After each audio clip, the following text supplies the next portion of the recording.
a member of the Fairmont Athletic Hall of Fame Committee, and I am sitting down to interview my good friend Tim Voegeli. Tim was a coach at Fairmont East and Kettering Fairmont from 1974 to 2018.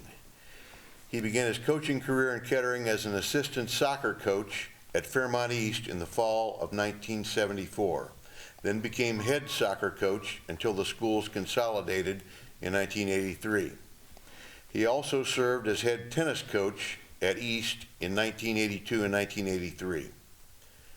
After the consolidation, he coached boys and girls tennis at Kettering Fairmont until his retirement from coaching after 44 years. During his tenure as tennis coach, he coached over 20 district and state qualifiers, including district champions and state runners-up. For over 30 years, he served as tournament manager for Southwest District boys and girls tennis tournaments, and was also Ohio High School Athletic Association's state rules interpreter for tennis. Tim received numerous awards during his coaching career, including the prestigious Ohio High School Athletic Association SEI Award, SEI standing for Sportsmanship, Ethics, Integrity.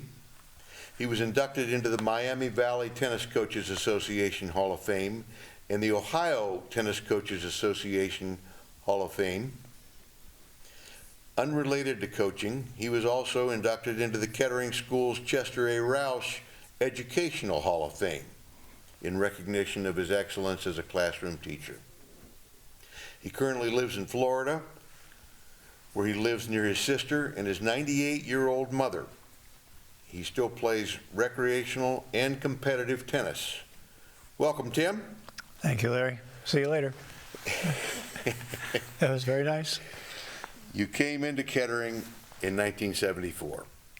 Yeah. And you served first as an assistant soccer coach at Fairmont East. Now, soccer at that time was a relatively new sport. Very new, yeah. Was that the first year, or was that? No, they played several years before me. Matter of fact, they were beating Centerville regularly, and we had some good players. Well, they weren't playing when I was there. There was no soccer. Oh, yeah? And that was just a couple of years before that. So it was a relatively new sport. Now, what was it like to coach a sport in its infancy? It was an experience because we had a lot of those kids were on the club teams in soccer locally. Okay. And in fact, Phil Vonderbrink was fullback, the center fullback. We just talked about him, yeah. Because his daughter's being inducted. But he was an animal. He really was. He would take penalty kicks, which means, they put the ball 12 yards from the goalie, and then you try to kick it past the goalie, just you and the goalie. And a lot of players, you'd see them on TV and stuff, they try to aim for the corner. Phil never did that. Phil kicked the ball as hard as he could, right at the goalie. And most of the times, the goalie ducked. Never even got in the way of it. Because he hit it so hard, you couldn't believe it. So, yeah, they were afraid of him. So we always made every penalty kick. Were there any kids who came out for the team that had never played before? Not back then, there weren't too many. So there were a lot of club teams around? Yes, where kids learned to play soccer? Yeah, the Hayes boys, there were two Hayes boys. Okay. Brian and I think Jim. So anyway, they were good players and they were on clubs. And we had a lot of club players there because they were all good, very good. I was impressed. Everything I learned about soccer, everything I know about soccer, I learned from you. Yes. The master. After I started coaching, we decided to get some of the coaches at Fairmont East and make our own, coaches' soccer team on Sundays, and we'd play what was called the Scorpions, and we had a famous cheer called Sting 'em, Sting 'em, Sting 'em, and we were undefeated, actually, because I think it was because of all the coaches we had. Everybody knew how to position themselves and do the strategy, so yeah, we were okay. We had a lot of athletes but we didn't have very many soccer players. No, not at all. But it was a credit to you that we were actually pretty good. Well, we had some good football players like Larry McVeigh. Right. Yeah. Right. He thought fullback meant the kind where you line up behind the quarterback. Yes. So, no, Larry. Yeah. Tim, you took over as head soccer coach at some point. Oh, yeah. Yes. Talk about going from assistant to head coach. It's a whole different role. It is. But Tom and I got along so well, Tom Kokenji and I, that I kind of just slid into what he had been doing, really. And we had some good teams back then, some success, but everybody was exploding. You know, Centerville was getting huge, Northmont was getting huge back then. So we made a couple sectional finals, but and so we had some really good kids too. Matter of fact, we had a lot of good families that still, their parents were involved in soccer, so they had some good experience from their parents. So it kept the tradition alive. Yes. Yeah, it was.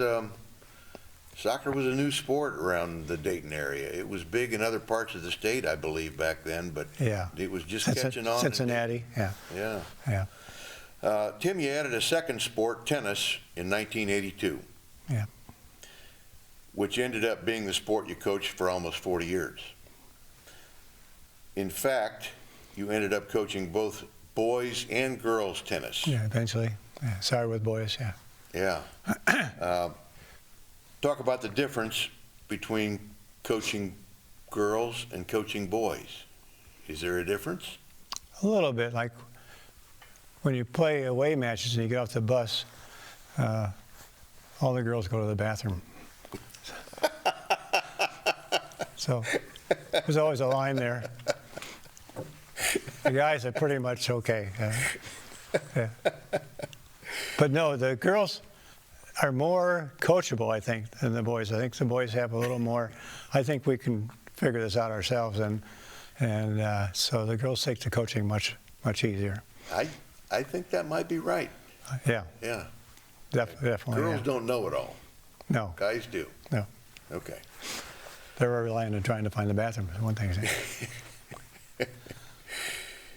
Tim, you coached over 20 district and state qualifiers. Were there any of those 20 or over 20 plus who came out of nowhere to get there? Peaking maybe at the end of the season, or were they all players you were expecting it from?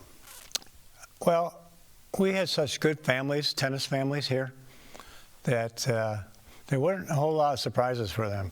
Matter of fact, the very first season of girls tennis in Ohio was won.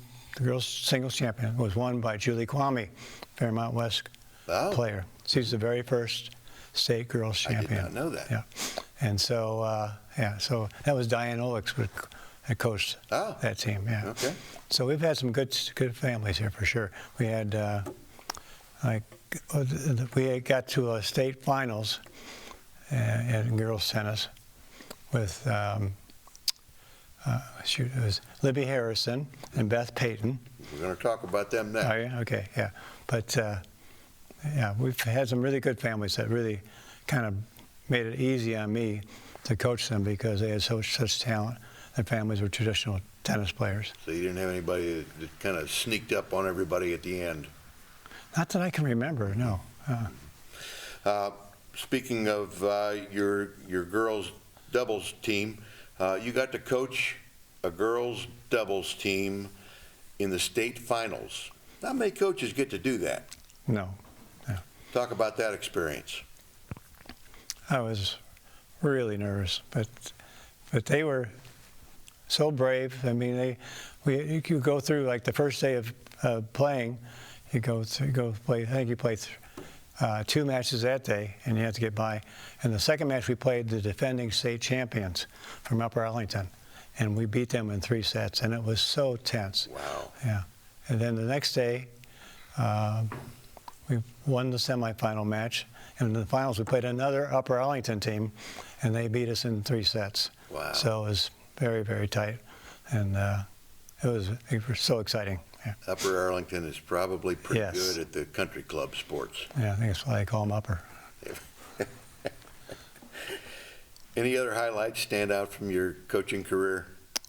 Oh, there were a lot. I mean, I was able to, well, in tennis, we had lots of kids qualify for the state. You know, we had, when we first joined, when I came over to coach at Fairmont West, like you had mentioned before that, the ninth graders were at the middle school or junior high. And so Bill Carr was the first tennis player that we actually were able to bring up and play with the high school team. And that was, once that happened, we were able to bring the ninth graders up to the high school, made our teams a lot better. It changed everything. Yes, it did. Yeah. Then Todd Rich, the next year Todd Rich came up. Todd Rich. Another state qualifier. And Todd is in the Hall of Fame. Is he? Yeah. Yeah, that's right. Yes, yes. Yeah. I know he is, yeah. And we had, let's see, Kevin Burr.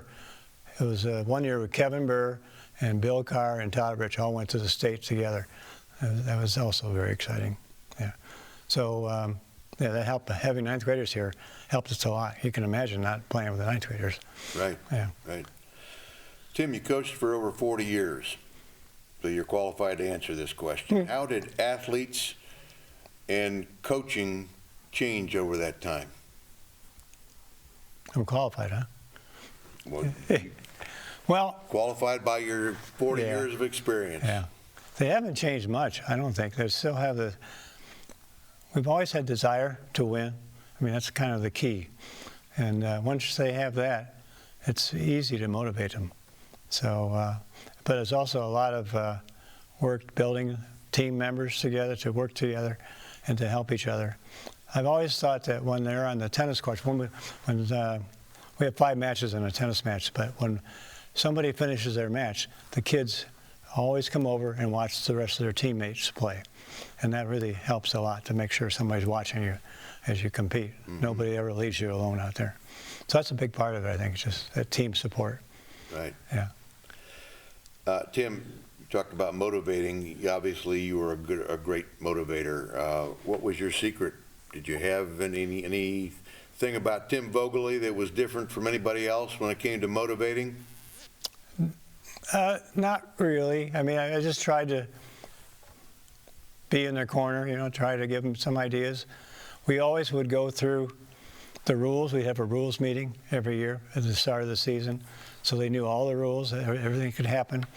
And we also had Rex Radersdorf was assistant coach for a while, and every year he'd give the guys a speech, the boys anyway, the speech about how to go up and greet their date and their date's father at the door, shake his hand. Nobody honks the horn at the curb anymore. So, very nice. Yeah. And then we also have a session on tying ties. We bring in like 30 ties, and everybody have a tie, try to tie the ties. Gave them some instructions to work it out.